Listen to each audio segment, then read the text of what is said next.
Hey everyone, it's Tammy again. So I no sooner finished that last video, Namaste, and I had another thought. Well, I had an additional thought, and because it's something I briefly mentioned in the last video, which was when we resist fear, like we don't want to be afraid, and we're constantly, maybe I guess a good way to say it would be micromanaging our emotions or being afraid to, we don't want to be afraid, right? Because we keep getting told all over the place, control your thoughts, control your emotions. That's kind of what I was saying in the last one. And so when we have these, when we have this upheaval, this upset, this human reactions to emotional reactions to things, but we are constantly being told not to go there, not to let it happen. And then there's some people going, no, you probably, let it go. I mean, go through with it. Allow yourself to feel it. And that's kind of along this line. What I'm getting at is if we, what if actually allowing ourselves, like I was saying in the last one, allowing these emotions to pass through us, allowing all of these sensations just to be, not trying to control them, none of that, just letting them just kind of flow through us. What if that is access to healing? What if that is actually access to prevention? It's not obviously wouldn't be 100% foolproof because, well, we are humans, and we are a part of an organic entity. Um, I'm just wondering what that would look like, because in many ways I see disease and degeneration in our health the result of resistance, emotional resistance to things. What if chemical pollutants created stress in the system? Instead of running to fix it, instead of running to control what's happened to the body, what if we actually trusted the body? And this is radical. I mean, this is absolutely radical acceptance for what is. But what if that radical acceptance is exactly what's required for us to be healthy?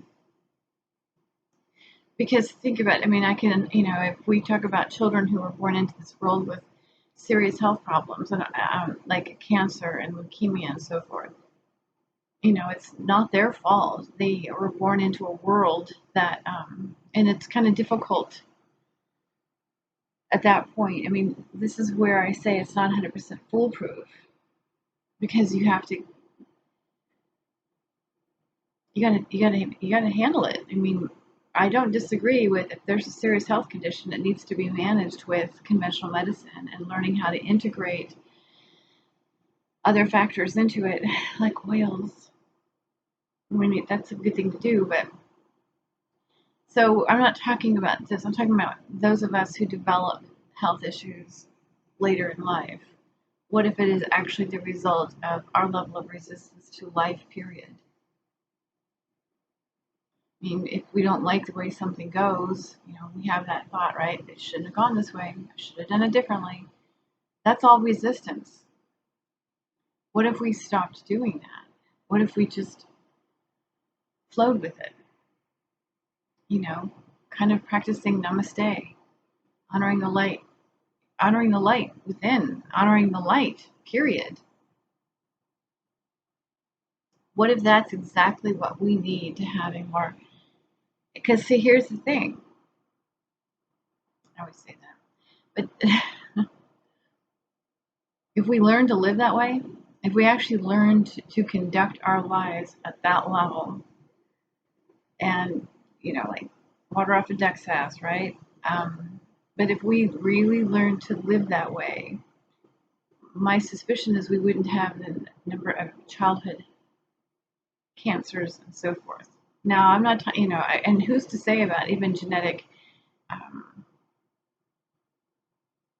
the rare genetic disorders that occur. But I'm just saying that we actually have the potential to create an entirely different experience of life and health and wellness.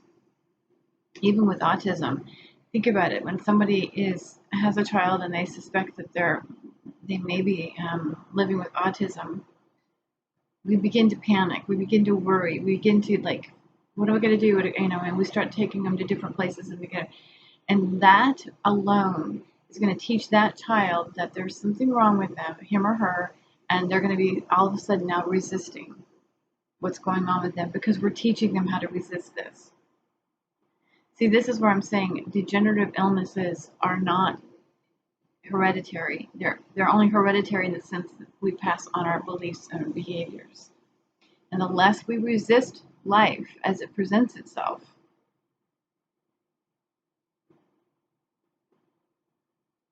my suspicion is that we'd actually have a different experience of life altogether. Again, it's an organic process, so there's no guarantee on anything as far as how everything will unfold. But chances are it would go a whole lot better than what we've been experiencing.